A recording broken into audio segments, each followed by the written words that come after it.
अस्सलाम वालेकुम नाजरीन, नांदेड़ न्यूज़ में आपका इस्तकबाल है। चलिए जानते हैं आज की खबर। वार्ड नंबर 13 के कांग्रेसी उम्मीदवार साबिर चाउस ने जोश व खरोश के साथ रैली निकालकर कांग्रेस की इंतखाबी तशरी मुहिम के जलसे आम में शिरकत दर्ज की।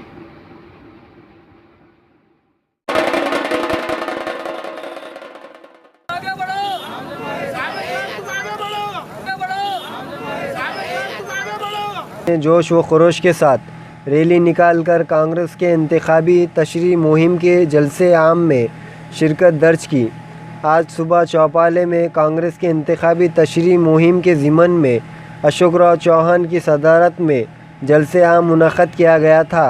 इस जलसे में शिरकत के लिए ज़ोन नंबर 13 के कांग्रेस उम्मीदवार साबिर चाउस ने ज़ोन नंबर 13 के साकिनान ढोल ताशे के गूंज में अपने हाथों में कांग्रेस का परचम थमाए हुए कांग्रेस जिंदाबाद के नारे लगाते हुए पहुंचे। देश में कमल, महाराष्ट्र में कमल और नांदेड़ में कमल। अब ये कमल का कलम करने की जरूरत है, कलम करने की जरूरत है। ये कमल अपने काम का नहीं है, इसकी कलम करो, इसको हटाओ और पंजे को मजबूत करो। वक्त आ गया है पंजे को मजबूत करो। पंजा ही आपका सब कुछ कर सकता है। और मैं देख रहा हूं कल कितने लोगों ने फॉर्म भरे। हजारों के ऊपर तादाद हो गए, इतने फॉर्म भरे। और यहां पर मैंने सुना कि एमआईएम ने भी फॉर्म हर जगह भरे।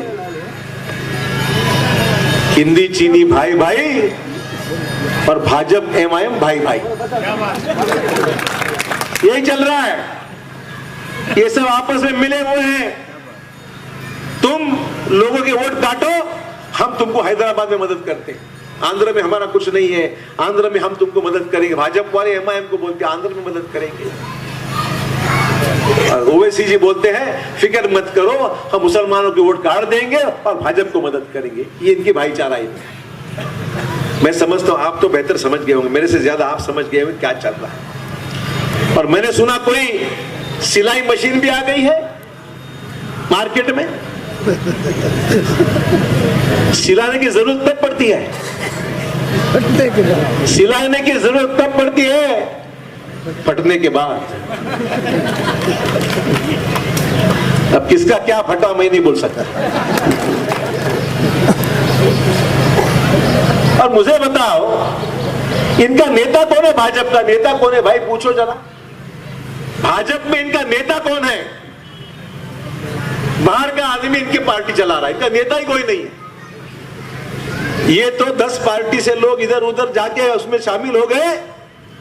उनको लग रहा है कि उधर कमल आ गया तो नांदेड़ में भी कमल लाने के लिए हम उस पार्टी में घुस जाएंगे तो हमारे सब काले करतूते बंद हो जाएंगे कमल के नीचे। गडकरी जी बोलते थे कि हमारे पार्टी में गुंडे को हम लेते हैं, बोले गुंडों को लेते हैं और वाल्या का वाल्मीकि बनाते हैं। ये मैं नहीं बोल रहा हूं, ये उनको बोलते हैं।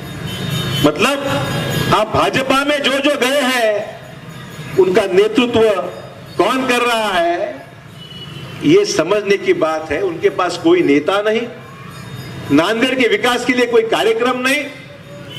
और मैं समझता हूं उनको जाहिरनामे की जरूरत ही नहीं है। भाजपा का तो जाहिरनामे के लिए जरूरत ही नहीं है। वो इसलिए नहीं है, उनका जाहिरनामा सिर्फ इतना ही है, अशोक चौहान को गाली दो, उतना ही उनका जाहिरनामा, और कुछ नहीं है।